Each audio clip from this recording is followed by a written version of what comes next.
Laetitia Martinez était une femme et une mère de famille vivant à Seattle. En 2023, elle va faire la rencontre par hasard d'un homme qui avait la même passion qu'elle, le baseball. De plus, les deux supportaient la même équipe, l'équipe de la ville de Seattle. Après avoir sympathisé, elle lui a donné son numéro de téléphone et ils ont ensuite été à un match ensemble. Malheureusement, les choses ne se sont pas du tout passées comme prévu. Pour tout savoir sur la triste et mystérieuse histoire de Laetitia Martinez, lançons-nous maintenant dans la vidéo.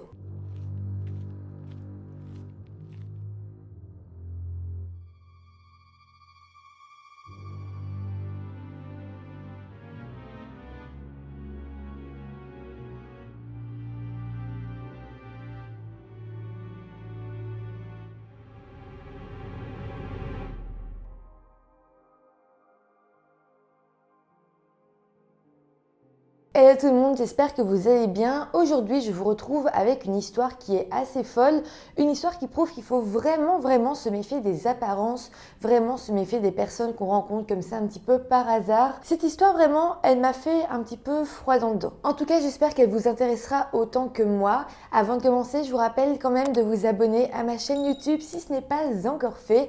Merci à tous ceux qui le feront et merci à tous ceux qui sont déjà abonnés. Et maintenant que tout ça est dit, lançons-nous dans cette triste histoire. Laetitia Martinez, que ses proches appelaient Letty, était une mère célibataire de 58 ans vivant aux États-Unis dans la ville de Seattle, dans l'État de Washington. Laetitia était une ancienne mannequin, mais en 2023, elle était propriétaire d'un petit café. Une de ses sœurs la décrira d'ailleurs en disant: sa devise était d'embrasser la vie, de la prendre comme elle vient, quels que soient les hauts et les bas. Ce qu'il faut aussi savoir, c'est que le fils de Laetitia, qui était donc son unique enfant, était sur le spectre de l'autisme et souffrait également de TOC. C'était évidemment quelque chose de difficile à vivre pour son fils, mais pour elle aussi, et elle consacrait toute sa vie à essayer que son enfant se sente bien et qu'il se sente inclus et qu'il puisse évoluer malgré ses troubles. Alors, au moment des faits, son fils, qui s'appelait Patrick, était âgé de 24 ans, mais il dépendait toujours énormément de sa mère. Laetitia s'en occupait donc énormément, mais elle ne s'en plaignait strictement jamais. Elle disait même toujours que son fils était la lumière de sa vie. Par contre, c'est vrai que parfois, Laetitia ressentait le besoin de s'évader, ne serait-ce que pour quelques heures. Elle se prévoyait alors régulièrement des sorties avec des amis qui étaient donc des moments pour elle où elle essayait un maximum de se vider la tête. Donc voilà, Laetitia était connue pour être une très bonne maman, mais aussi pour être très sociable. Elle faisait toujours plein de choses et surtout son café, le petit café qu'elle tenait, était très populaire à Seattle et donc beaucoup de gens la connaissaient pour ça. En gros, Laetitia était une figure très appréciée. Mais à présent, plongeons-nous dans la journée du 19 mars 2023. Ce jour-là, Laetitia s'était rendue au magasin Costco qui se trouvait à Seattle dans le quartier de SoDo. Alors, Costco, c'est un grand magasin américain où on achète souvent en grande quantité et où on peut aussi également manger. Donc avec son amie, Laetitia s'était arrêtée pour manger là-bas sur le temps de midi. C'est pas un restaurant, je dirais que c'est un peu semblable à Ikea où on peut s'acheter des hot dogs ou des trucs comme ça. Donc voilà, c'est vraiment manger un petit peu sur le pouce. Mais en tout cas, sur place, Laetitia va remarquer un homme. Si cet homme en particulier va lui taper dans l'œil, c'est parce qu'il était habillé à l'effigie des Mariners, qui était donc l'équipe de baseball de Seattle. En fait, Laetitia, c'était elle aussi une fan inconditionnelle de baseball et elle suivait d'ailleurs tous les matchs de l'équipe de sa ville. Donc voilà, quand elle a vu cet homme, elle a tout de suite su que lui aussi était fan des Mariners et elle s'est dit pourquoi pas l'aborder et parler ensemble de notre passion, c'est quand même chouette. Donc c'est ça qu'elle a décidé de faire. Laetitia s'est levée, elle a été vers lui et l'homme s'est alors présenté comme étant Brett Gitchell et il confirmera alors que lui aussi était bel et bien fan des Mariners. Là, les deux ont alors commencé à discuter. Par contre, il faut savoir qu'à ce moment-là, Brett était un petit peu dans la file pour se prendre un hot dog, sauf qu'il va confier à Laetitia qu'en fait, il n'avait pas assez d'argent pour se payer un hot dog. Il faut se dire, c'est vraiment pas cher, donc Laetitia s'est dit, ok, je vais lui payer son hot dog, comme ça il pourra manger, il est sympathique, on parle bien ensemble, autant faire un petit geste pour lui. Donc après ça, Brett a commandé à manger et puis il s'est installé à la table de Laetitia et son ami, et tous ensemble, ils ont parlé. Le courant passait vraiment super bien entre tous, surtout entre Laetitia et lui. Et suite à ça, eh bien, elle a décidé de proposer à Brett de l'inviter au match de baseball qui se passerait à Seattle le 31 mars. En fait, à la base, elle avait reçu 2 billets et devait inviter l'un de ses proches pour y aller avec elle. Mais au final, au vu de sa nouvelle rencontre, eh bien, c'est à Brett qu'elle avait proposé de l'accompagner. Bon, on va pas se mentir, les deux étaient célibataires et donc c'était également une sorte de petit rencard. Je pense que Laetitia était effectivement contente de rencontrer quelqu'un qui aimait autant le baseball qu'elle, mais c'est vrai aussi qu'elle était contente de trouver un homme qui pourrait lui correspondre. Mais donc là, évidemment, Brett va accepter sans hésiter le rendez-vous au match de baseball, et donc par la suite, ils vont se dire au revoir et chacun va repartir de son côté. À présent, faisons un bond dans le temps de 2 semaines et parlons du vendredi 31 mars 2023. En soirée, Laetitia et Brett se sont alors retrouvés et à 19h, eh bien, ils étaient déjà dans les tribunes du match. D'ailleurs, à cette heure-là, eh bien, Laetitia a envoyé une photo d'elle et Brett prise en selfie dans les tribunes à l'un de ses amis. Clairement, si on regarde la photo, ils ont l'air de bien s'entendre et tout a l'air de très bien se passer. Mais bon, vous allez voir qu'ici, eh bien, les apparences sont plus que trompeuses. Mais pour en revenir au match, eh bien, tout s'est bien passé et lorsqu'il s'est terminé, Laetitia et Brett sont sortis du stade et ils ont marché ensemble vers le parking. Ils ont d'ailleurs été filmés par des caméras de surveillance à ce moment-là. Donc grâce à ces images, on a pu voir qu'une fois sur le parking, ils se sont séparés, ils se sont dit au revoir et donc chacun a été vers sa voiture. En soi, les choses auraient pu s'arrêter là, mais malheureusement, c'est ici que les choses sérieuses commencent. À présent, passons donc à la journée du lendemain, donc au samedi 1er avril. En matinée, une des amies de Laetitia va se rendre compte qu'elle avait reçu un message de sa part sur son téléphone. Le message lui avait en fait été envoyé en plein milieu de la nuit, mais elle ne l'avait pas vu parce qu'elle dormait. Dans ce message, Laetitia lui disait qu'elle avait rencontré un vieil ami, qu'elle l'avait croisé au match et qu'elle avait finalement passé une bonne partie de la nuit avec lui. Alors, est-ce qu'elle parlait de Brett? Alors c'est possible et c'est d'ailleurs la piste principale dans son message, ce vieil ami pourrait être Brett. Mais bon, évidemment, à ce moment-là, ça veut dire qu'elle a menti en disant que c'était un vieil ami et qu'elle l'avait croisé par hasard au match. En fait, le fait qu'elle ne donne pas directement le prénom de Brett et le fait qu'elle tourne un petit peu autour du pot comme ça, c'est une première chose très étrange. Mais donc effectivement, si elle parle bel et bien de Brett, ça veut dire qu'au final, après s'être séparés sur le parking du stade, eh bien ils auraient fini par se retrouver un peu plus tard dans la soirée. Alors pour le moment c'est brouillon et c'est normal, mais vous allez voir, plus les faits vont se dérouler, mieux on va comprendre. En tout cas, cette amie qui a reçu ce message va elle aussi être assez perturbée et dans la journée, elle va recevoir un nouveau message de Laetitia. Ce nouveau message, elle va le recevoir vers 18h30 à peu près. Là, Laetitia lui disait qu'elle allait bien et qu'elle passait la soirée à garder des enfants d'une connaissance que les deux avaient déjà en commun. Il faut savoir que ça arrivait assez fréquemment que Laetitia garde les enfants de cette personne et donc son amie n'a pas du tout trouvé ça bizarre et était en mode ok, je prends l'information et il n'y a rien d'étrange là-dedans. Mais voilà, à la même heure, l'autre amie de Laetitia, donc celle à qui elle devait garder les enfants, c'était prévu, va elle aussi recevoir un message de sa part. Dans ce message, Laetitia s'excusait et disait qu'elle ne pouvait finalement pas venir garder ses enfants. Donc là encore, clairement la situation est étrange. On peut alors se demander où était Laetitia et ce qu'elle était en train de faire. Il faut savoir que son frère, qui s'appelle Ricardo, avait lui aussi essayé de la joindre pendant toute la journée, mais sans jamais y arriver. Au début de la journée du 1er avril, le téléphone de Laetitia sonnait encore, mais vers la fin de la journée, eh bien, il tombait directement sur son répondeur, un peu comme si au final quelqu'un l'avait éteint ou comme s'il avait plus de batterie tout simplement. Pourtant, Ricardo aussi a reçu plusieurs messages venant de sa sœur tout au long de la journée. Par contre, il savait quand même que quelque chose n'allait pas. En fait, c'est bizarre que Laetitia puisse lui envoyer des messages, mais qu'elle refuse de lui parler de vive voix. De plus, il connaissait vraiment bien sa sœur et il avait quand même cette impression que c'était pas vraiment elle qui écrivait les messages. En fait, c'est comme si très rapidement, il avait eu une intuition. Et si quelque chose était arrivé à Laetitia et que quelqu'un se faisait passer pour elle par message? À présent, eh bien, parlons de Patrick, le fils de Laetitia. Pendant l'absence de sa mère, il était donc tout seul à la maison et évidemment il s'inquiétait mais il savait pas spécialement quoi faire.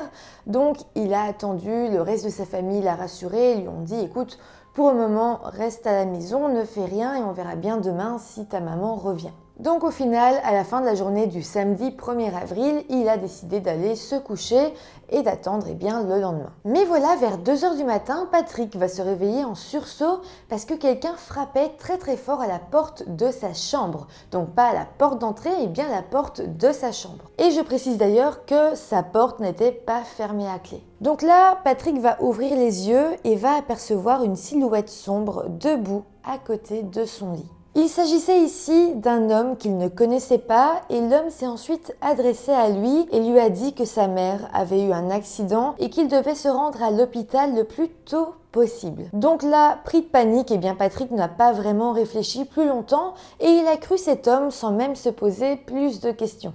Il a alors suivi l'homme dehors et il est monté à l'intérieur de sa voiture sans même savoir qui il était. Les deux ont alors roulé une vingtaine de minutes jusqu'à arriver au milieu d'une zone un peu moins fréquentée. Une fois là, l'inconnu s'est arrêté d'un coup. Et puis, dans un geste rapide, il a placé un sac sur la tête de Patrick dans le but de l'étouffer. Heureusement, Patrick était quand même assez loin d'être sans défense. Il mesurait plus d'1,80 m et pesait plus de 90 kg. Donc lorsqu'il a pris toutes ses forces pour se défendre, Patrick a réussi à enlever le sac que l'homme maintenait sur sa tête. Mais bon, là, l'inconnu était vraiment déterminé à le tuer. Il a alors tenté de l'étrangler, mais heureusement, Patrick avait là encore réussi à s'en sortir. Patrick a mordu, griffé et frappé son agresseur, mais malgré tout, l'inconnu continuait vraiment à essayer de lui faire du mal.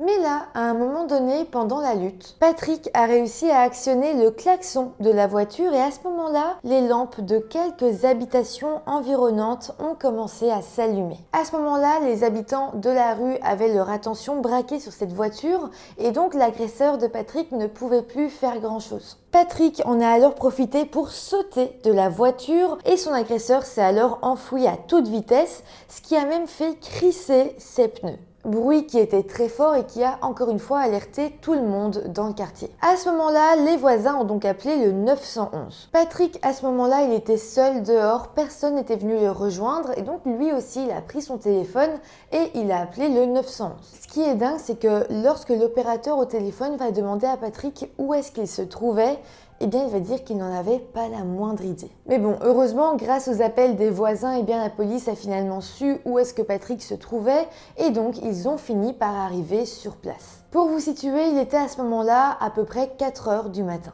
Mais en tout cas, lorsque les agents de police sont arrivés, ils ont retrouvé Patrick qui était dehors et qui était totalement secoué par ce qui venait de lui arriver. D'ailleurs, quand ils l'ont retrouvé, Patrick était recroquevillé et caché derrière un arbre tellement il avait peur que son agresseur revienne pour essayer de l'assassiner. En tout cas, suite à ça, il a été transporté à l'hôpital pour soigner ses multiples coupures et écorchures qui étaient dues à la bagarre. Et à l'hôpital, des enquêteurs sont également venus pour l'interroger et Patrick donnera alors une vague description de son agresseur. Malheureusement, il dira que à chaque fois qu'il avait vu le visage de son agresseur, il faisait très sombre, donc il n'avait pas vraiment pu y discerner ses traits. Par contre, il saura quand même dire que l'homme était blanc, qu'il avait des poils sur le visage et qu'il portait des lunettes. C'est pas énorme, mais au moins ça permettait quand même d'avoir un petit profil du suspect. Alors, il faut savoir que la nuit va se poursuivre et que d'autres découvertes de taille vont être faites. Les enquêteurs vont alors tout doucement se mettre à rechercher Laetitia parce que vu ce qui était arrivé à son fils, le fait qu'elle ait justement disparu ne présageait rien de bon. Et là, à 6h39 du matin, les enquêteurs vont tomber sur sa voiture qui, semble-t-il, avait été abandonnée à Beacon Hill, à une dizaine de minutes au sud de Seattle. La voiture était une Honda CR-V et elle avait été retrouvée complètement calcinée. Quelqu'un y avait en fait jeté de l'essence et y avait mis le feu, c'était un incendie volontaire. Donc suite à ça, à midi le 2 avril, Ricardo a officiellement signalé la disparition de sa sœur. Dans cette affaire, il y avait donc les SMS étranges venant du téléphone de Laetitia, mais également sa voiture incendiée et puis son fils Patrick qui avait clairement survécu à une tentative de meurtre. Donc là, ça faisait déjà beaucoup et vous allez voir, ce n'est que le début. En interrogeant les proches de Laetitia, les enquêteurs vont alors comprendre que la dernière personne connue à l'avoir vue en vie avant sa disparition était sa nouvelle rencontre, Brett Gitchell,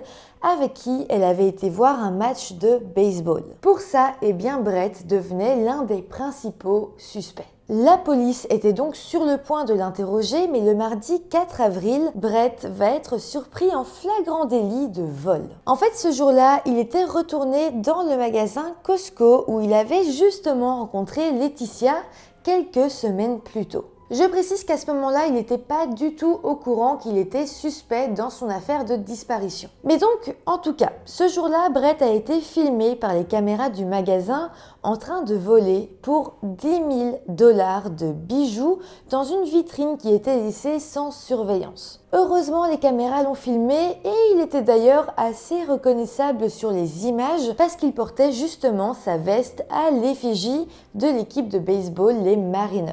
Donc là, toujours sur les caméras, on va pouvoir voir qu'après le vol, Brett était sorti du magasin en courant, avait été sur le parking et avait rejoint sa voiture. D'ailleurs, grâce à ces images de vidéosurveillance, on a pu voir quel était le modèle de sa voiture et son numéro de plaque d'immatriculation. Le lendemain, le 5 avril, Brett est retourné au magasin Costco. On ne sait pas pourquoi, mais on se dit qu'il pensait qu'il allait s'en sortir sans problème et ne savait pas qu'il avait été filmé par les caméras de surveillance. Mais en tout cas, une fois sur place, un des vigiles l'a reconnu, notamment grâce à sa veste à l'effigie de l'équipe de baseball. Le vigile a alors signalé la présence du voleur dans le magasin et finalement, un policier qui faisait ses courses en civil a pris les choses en main et il a placé Brett en état d'arrestation. Donc là, après son arrestation au magasin, Brett va être emmené au commissariat et les enquêteurs présents sur place vont surtout s'intéresser au cas de disparition de Laetitia. Même si évidemment, je le précise, il était là pour le vol de bijoux,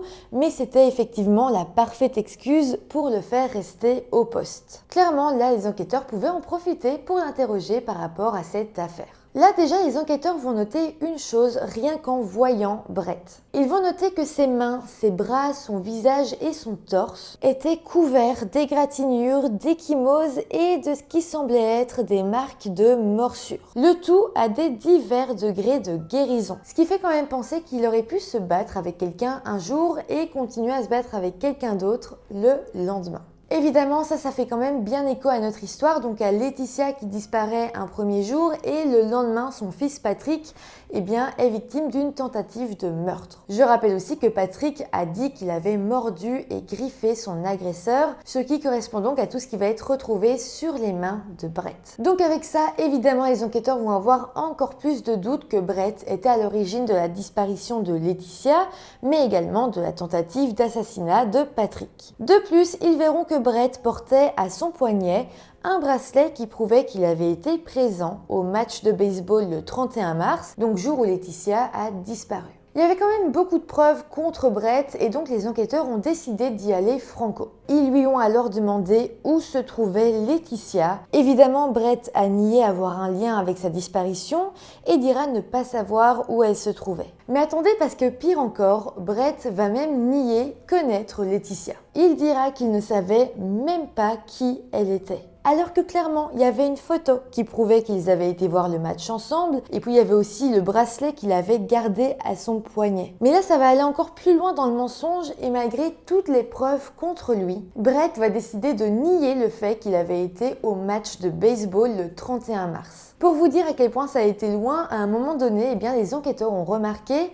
que Brett avait discrètement enlevé son bracelet d'entrée au match et l'avait glissé dans sa poche comme pour essayer de dissimuler cette preuve alors que c'était trop tard, les enquêteurs l'avaient vu. Évidemment après ça, Brett a continué à affirmer qu'il n'avait jamais été voir le match. Mais bon, les enquêteurs étaient vraiment accablés devant tous ces mensonges et donc à un moment donné, ils ont décidé de le confronter et de lui dire qu'ils avaient vu le bracelet. À ça, eh bien, Brett va dire que le bracelet n'était pas à lui, qu'il appartenait à l'un de ses amis et qu'il lui avait donné pour faire genre après qu'il avait été voir un match. Mais bon, je vous le dis direct, là encore, personne ne va le croire. Il y avait vraiment trop de preuves qui montraient qu'il avait été présent à ce match, trop de preuves qui montraient qu'il connaissait bel et bien Laetitia, donc peu importe ce qu'il disait, personne ne le croyait. D'ailleurs, à un moment donné, eh bien, les enquêteurs ont montré à Brett le selfie que Laetitia avait envoyé à son ami lors du match de baseball. Bon, là, clairement, en voyant ça, Brett ne pouvait plus nier les faits. C'était bel et bien son visage. Il ne pouvait pas dire que ce n'était pas lui.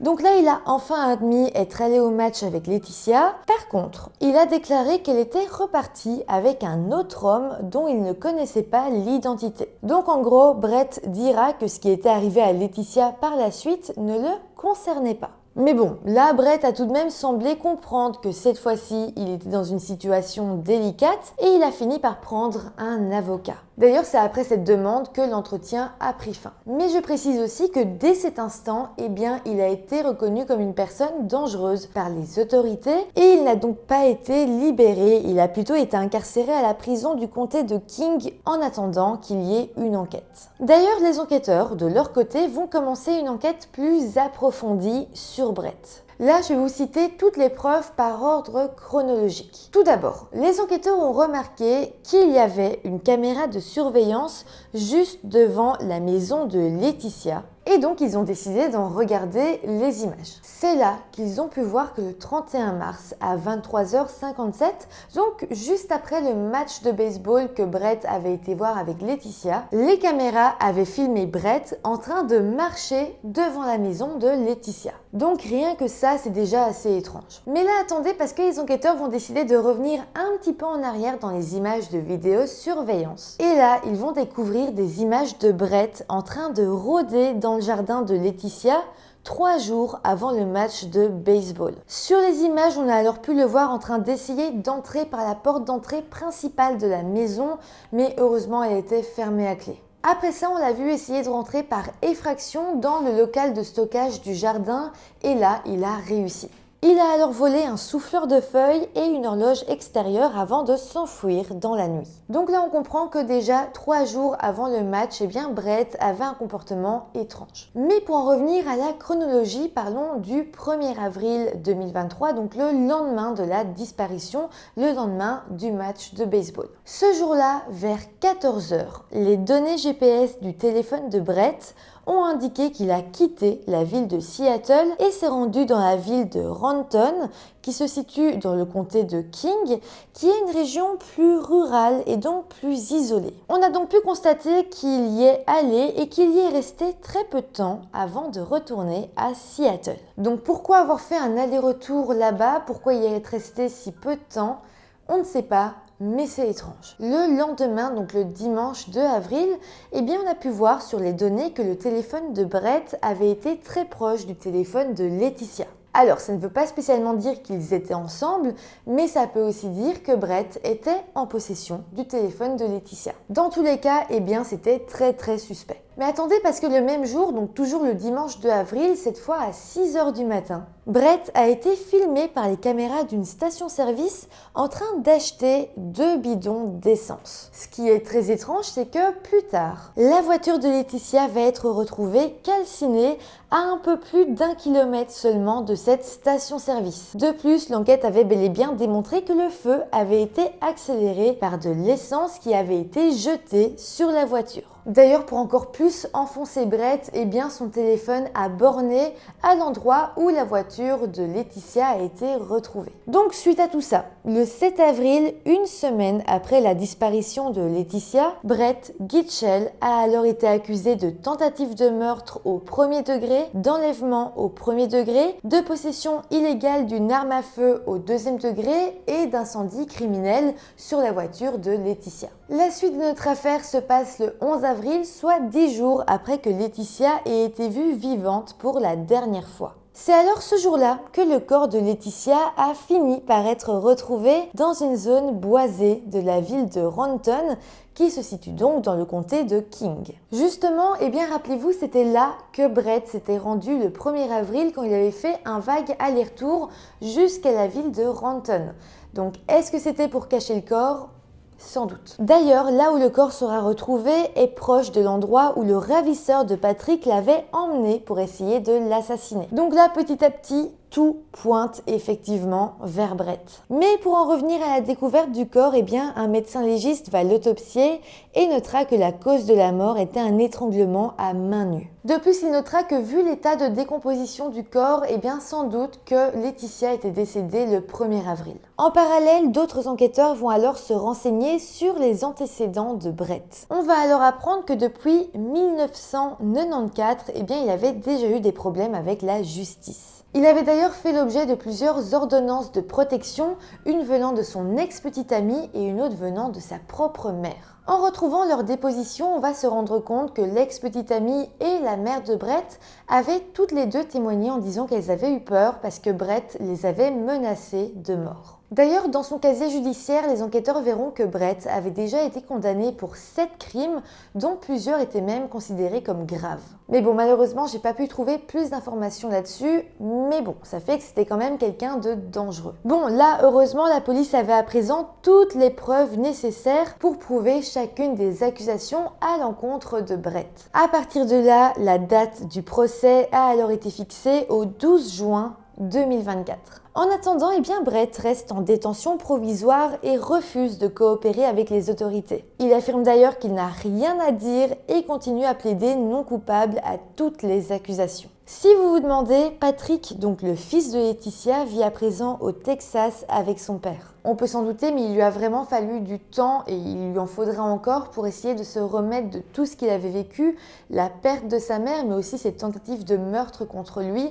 Ça a dû être extrêmement difficile, mais heureusement au Texas, il est entouré de sa famille qui veille vraiment bien sur lui. Pour ce qui est du café que Laetitia tenait, eh bien il a malheureusement été fermé et c'est vraiment triste, je trouve, quand on sait à quel point elle l'aimait. Elle avait vraiment consacré toute une grande partie de sa vie et de son argent dans ce café. Il était énormément apprécié et malheureusement, eh bien, il a fermé. C'est comme ça que se termine cette histoire pour le moment parce que le procès n'a pas encore eu lieu. Je me demande si on va apprendre de nouvelles choses, mais déjà maintenant, je pense qu'on peut clairement comprendre ce qu'il s'est passé et on peut clairement être sûr et certain même que Brett est sans doute le coupable. Je me dis personnellement que peut-être qu'il va céder et finir par plaider coupable s'il y a possibilité d'un arrangement. Je me dis qu'à un moment donné, son avocat va lui dire que il est cuit en soi parce que tout pointe contre lui. Il y a énormément de preuves qui démontrent qu'il est coupable. Et donc le fait de maintenir le fait qu'il est innocent, je trouve que ça va pas du tout l'aider, c'est même pire. Donc voilà, à voir si d'ici le procès, eh bien, il va changer sa défense et plaider coupable pour essayer d'avoir une peine moins grande. En tout cas, n'hésitez pas à me dire en commentaire tout ce que vous avez pensé de cette histoire. Moi, je vous mettrai évidemment en barre de description le verdict du procès quand il aura été prononcé. Et voilà, n'hésitez pas non plus à mettre des petits pouces en l'air, ça fait toujours plaisir, à vous abonner à la chaîne. Et moi je vous dis à très bientôt pour une nouvelle vidéo. Bye!